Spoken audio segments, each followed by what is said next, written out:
मेरा नाम अंजलि है। मेरी ऊंचाई 5 फीट 2 इंच है और मैं 22 साल की हूँ। सब कहते हैं कि मैं बहुत ही खूबसूरत और आकर्षक हूँ। मेरा चेहरा ऐसा है जैसे कमल का फूल खिला हो और मेरी आंखों में मस्ती भरी है। मेरे गाल गोलमटोल और भरे भरे हैं और मेरे होंठ शहतूत की तरह रसीले हैं। ये उस समय की बात है जब मैं लगभग 16 साल की थी और हमारी 10वीं कक्षा की बोर्ड परीक्षाएं सिर पर थीं। मैं कोई बहुत ज़्यादा कमज़ोर छात्रा तो नहीं थी, लेकिन ना ही बहुत मेधावी। मुझे परीक्षा की तैयारी के लिए किसी के मार्गदर्शन की ज़रूरत थी। मेरी मामी का बेटा अमन उससे पहले ही 10वीं कक्षा पास कर चुका था और वो हमारे घर से ज़्यादा दूर नहीं रहता था। मैंने अपनी माँ जी से कहा कि वो अमन से बात करें कि वो मुझे कुछ देर पढ़ा दिया करें। इस तरह मुझे ट्यूशन के लिए दूर नहीं जाना पड़ेगा, आने जाने की परेशानी भी नहीं होगी और समय भी बर्बाद नहीं होगा। माँ जी ने उसी दिन अमन से बात की और मुझे बताया कि वो शाम 7 बजे से 9 बजे तक मुझे पढ़ाने आया करेगा। उस दिन मैंने जल्दी जल्दी अपने सारे काम निपटाए और अपनी किताबें लेकर पूजा घर से सटे ड्राइंग रूम में पढ़ने बैठ गई। लगभग 7:30 बजे होंगे जब अमन हमारे घर आए। अमन की उम्र उस समय 25 साल के करीब थी और वो काफ़ी सुंदर और आकर्षक व्यक्तित्व के मालिक थे। उनका कद 6 फीट के करीब था, जबकि शरीर मजबूत और सुगठित था। क्लीन शेव के साथ उनका गेहुआ रंग बेहद मोहक था। औपचारिक नमस्ते के बाद वो मुझसे मुखातिब हुए। अच्छा, तो मेरी शिष्या पढ़ाई के लिए तैयार है? मैंने भी सिर हिलाते हुए कहा, जी। Very good. ये बताओ, किस विषय में खुद को ज़्यादा कमज़ोर समझती हो? अमन ने मेरी किताब उठाकर उसके पन्ने पलटते हुए किताब पर ही नजरें जमाए मुझसे दूसरा सवाल पूछा। तो मैंने उन्हें बताया कि मैं गणित और अंग्रेजी में कमज़ोर हूँ। मैं थोड़ा सिमट कर बैठी हुई थी और बात करते हुए भी थोड़ी झिझक रही थी। अमन ने किताब मेज़ पर रखते हुए मेरी ओर देखा और बोले, अगर इसी तरह तुम घबराई और झिझकती रहोगी तो मुझे नहीं लगता कि मैं जो कुछ भी तुम्हें पढ़ाऊंगा वो तुम्हें याद हो सकेगा। लिहाजा डरने और झिझकने की ज़रूरत नहीं। हम बड़े दोस्ताना माहौल में पढ़ाई करेंगे और जो कुछ भी पढ़ेंगे उसे याद भी रखेंगे। जी, बेहतर। मैंने खुद को थोड़ा शांत जाहिर करने की कोशिश करते हुए कहा। उस दिन पढ़ाई तो कोई ख़ास नहीं हुई, अलबत्ता अमन ने अपनी बातों और चुटकुलेबाजी की मदद से मेरी झिझक दूर कर दी। मैं अब काफ़ी शांत भी थी। यही वजह थी कि मैं अमन के चुटकुलों का जवाब भी चुटकुलों की सूरत ही दे रही थी। मेरा चंचल स्वभाव जागृत हो चुका था। अमन ने थोड़ी सी गणित की एक्सरसाइज कराई और अंग्रेजी से शुरू करने का कहकर घर जाने के लिए उठे। माँ जी ने उन्हें रोक लिया कि चाय तो पीते जाएं। अमन भी चाय के लिए बैठ गए। चाय और थोड़ी गपशप के बाद अमन कल शाम 7 बजे आने का कहकर घर चले गए। लगभग 2 हफ्ते तक मामलात ऐसे ही चलते रहे। वो समय के खासे पाबंद थे, समय पर आते और अपना काम समय पर ख़त्म करके चले जाते। उनकी शख्सियत आकर्षक तो थी ही, उनके पढ़ाने और समझाने का अंदाज भी खूब था। यही वजह थी कि मैं अमन की दीवानी हो चुकी थी और उनसे काफ़ी बेझिझक भी हो चुकी थी। उस दिन अमन मुझे गणित की एक्सरसाइज करा रहे थे जब माँ जी चाय ले आईं। उन्होंने चाय मेज़ पर रखी और बोली कि चाय पहले पी लेना। ये कहकर वो वापस रसोई घर में चली गई। एक्सरसाइज खत्म हुई तो मैंने चाय की प्याली उठाकर अमन को देना चाहा तो पता नहीं क्या हुआ कि मेरा हाथ कांप गया और सारी की सारी चाय अमन के ऊपर गिर गई, जिससे उनकी पैंट और शर्ट भीग गई। मेरे तो होश उड़ गए। मैं दौड़ती हुई गई और तौलिया उठा लाई। मैं बार बार अमन को माफ़ कीजिए बोल रही थी और साथ ही साथ उनकी शर्ट को तौलिया से पोंछकर सुखाने की कोशिश कर रही थी। अमन मुस्कुराए और बोले, चाय से तो नहीं जला, लेकिन अब तुम ज़रूर जला डालोगी। मैं उनके इस वाक्य को बिल्कुल भी नहीं समझी और उसी तरह तौलिए से उनकी शर्ट को सुखाने में लगी रही। मैं शायद कुछ देर और इसी तरह तौलिए से उन्हें सुखाने में लगी रहती, पर अमन ने मुझे रोक दिया और मुझे दोनों कंधों से उठाकर खड़ा करते हुए बोले, बस करो अंजलि, घर में मुझे सब इसी नाम से पुकारते थे। Everything is fine. तुम बेवजह परेशान हो रही हो। लेकिन मैं खुद में बहुत शर्मिंदा थी, इसीलिए जब मैंने उन्हें इस तरह से सहानुभूति दिखाते देखा तो मेरी आंखों से आंसू निकल आए। उन्होंने जब मुझे रोते देखा तो अपनी बाहों में भरकर मुझे सीने से लगा लिया और माथे पर चुंबन देते हुए बोले, अरे पगली, रोती क्यों हो? तुमने जानबूझकर चाय थोड़े ही गिराई है, ये तो संयोग से हुआ। उनके ढांढस मिन्हाने पर मुझे हिम्मत हुई और मैंने आंसू पोंछते हुए कहा, जानती हूँ कि हादसा हुआ, लेकिन हादसे भी तो किसी न किसी गलती का ही नतीजा होते हैं और इस हादसे की गलती की मैं ही जिम्मेदार हूँ। अमन भी शायद माहौल को खुशनुमा बनाना चाहते थे, इसीलिए बोले, अंजलि, मैं तुम्हें इजाज़त देता हूँ कि तुम ऐसे हादसे रोज़ किया करो। वो हंस रहे थे और उनकी ये गंभीर हंसी मेरी समझ से बाहर थी। मैं भी उन्हें हंसते देखकर मुस्कुरा दी। अमन ने कहा, चलो वापस वहीं से शुरू करते हैं जहाँ पर हादसा हुआ था। ये कहते हुए उन्होंने मुझे अपनी बाहों के घेरे से आज़ाद कर दिया।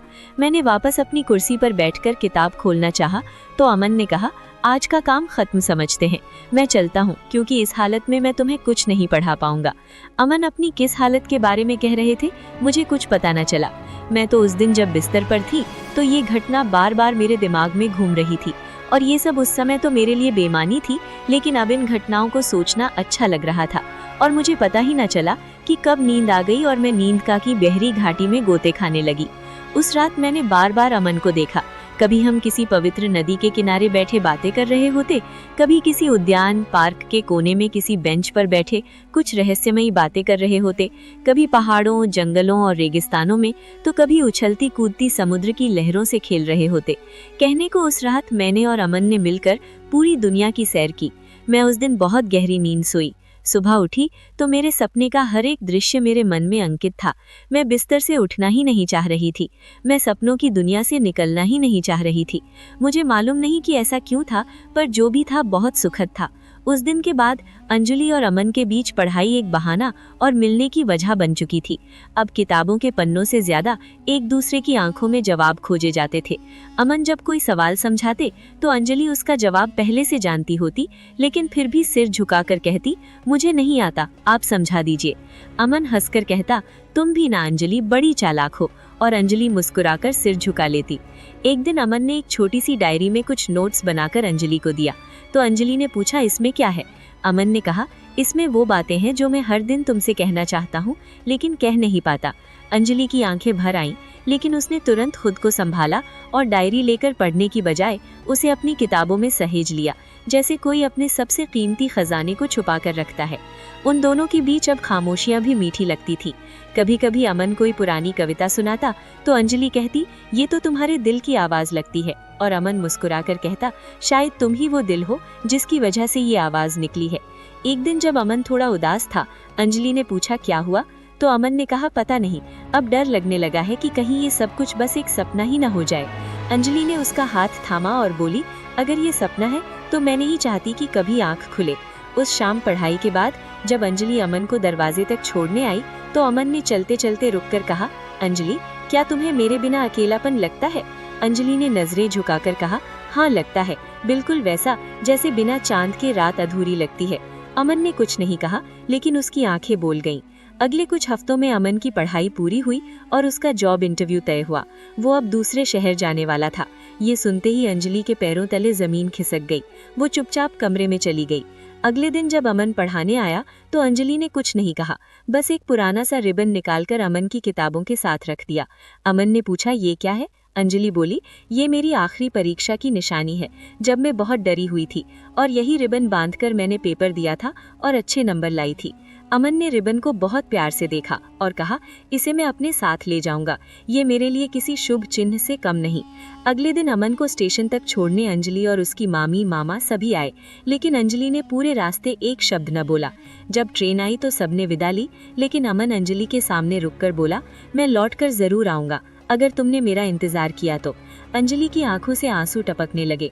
उसने कहा, मैं रोज पूजा के बाद तुझसे मिलने वाली हवा का इंतजार करूंगी। अमन मुस्कुराकर चला गया और अंजलि हाथ हिलाकर खड़ी रह गई। अगले कुछ दिन अंजलि के लिए बेहद कठिन थे।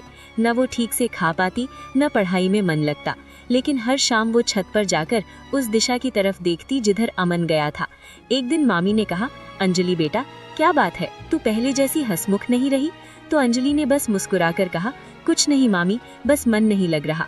और अंदर ही अंदर वो हर दिन अमन के भेजे चिट्ठियों का इंतजार करती। लेकिन 2 हफ्ते गुजर गए और कोई चिट्ठी नहीं आई। तीसरे हफ्ते एक लिफाफा आया जो अमन के शहर से था। अंजलि ने थरथराते हाथों से लिफाफा खोला। उसमें एक पेज था जिसमें लिखा था, मैं यहाँ आ तो गया, लेकिन हर सांस में तेरी कमी महसूस होती है। तेरे बिना ये शहर मुझे वीरान लगता है। मुझे सिर्फ तेरी आंखें याद आती हैं और वो शाम जब तूने कहा था कि ये सपना कभी न टूटे। अब जब मैं रोज सुबह उठता हूँ तो पहला ख्याल तेरा ही आता है। अंजलि, क्या तू अब भी मेरे इंतजार में है? अंजलि चिट्ठी को सीने से लगाकर रोने लगी और बोली, हाँ अमन, मैं आज भी तेरा इंतजार करती हूँ।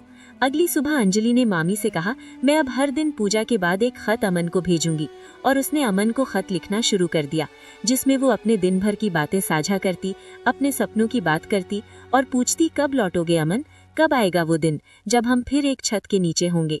धीरे धीरे अमन की चिट्ठियां भी आने लगी। अब उनका प्रेम सिर्फ नजरों तक सीमित नहीं था, बल्कि शब्दों में पनप रहा था।